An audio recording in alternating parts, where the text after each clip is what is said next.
Thank you, Mr. Chairman.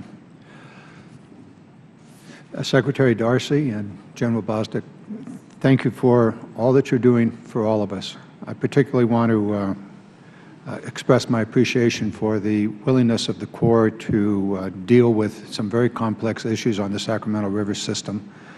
You've dealt with very difficult problems that have occurred on the Feather River. Colonel Farrell and your team have been extraordinarily flexible and innovative in dealing with Native American archaeological sites. Very tough, very difficult issue, but it's been resolved, and I thank you for that. That allows the 40-mile stretch of the Feather River West Levee to be, for the project to continue, and I thank you for that. Also, the Hamilton City, Natomas, American River, Delta levees, Yuba River, and even the channels. You're moving forward with all of those, and appreciate it. Your team in California, both in the San Francisco and the Sacramento district, are very engaged and doing some really good work for all of us.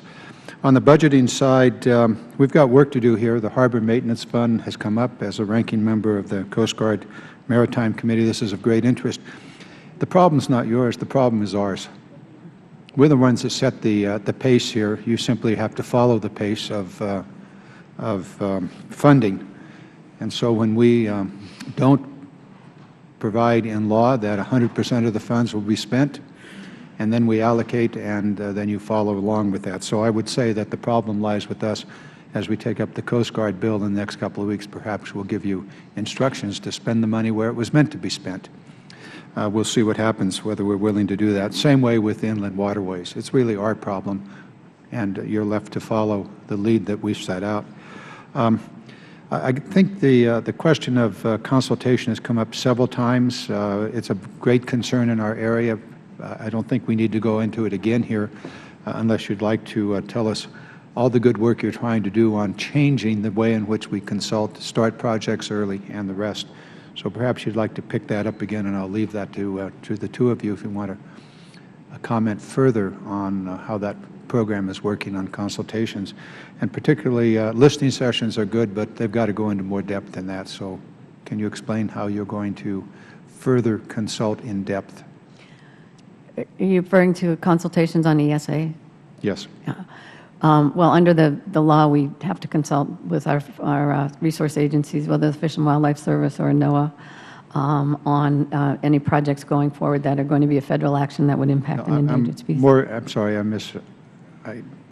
we're really not communicating here. I'm talking about stakeholders, the local stakeholders, and consultation with local stakeholders.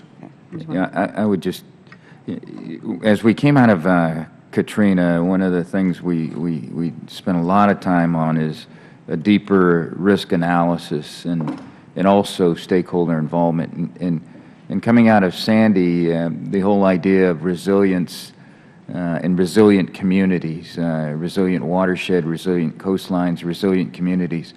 And resilience, you have to ask the question, resilient for what? And the people that best answer that are your stakeholders. So there's limited funds that are available. There's different scenarios that you can plan for.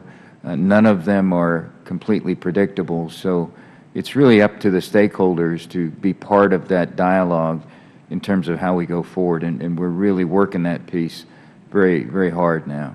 Okay. The other piece of it is the cost-sharing partners, the local cost-sharing partners. It was discussed by my colleagues here to start projects early and the like. I would really urge you to engage deeply with those partners early in the project and on the consultation and really the guidelines that you need to put out. You don't need to comment on that, but I do want to thank you. Your team has done a terrific job in the Sacramento Valley region, and it's much appreciated. All of the issues, complex as they are, more to come. We look forward to working with you, and it is our burden to make sure you have the money that you can fully employ to protect from floods, other hazards, and the like. With that, Mr. Chairman, I will yield back my remaining 26 seconds.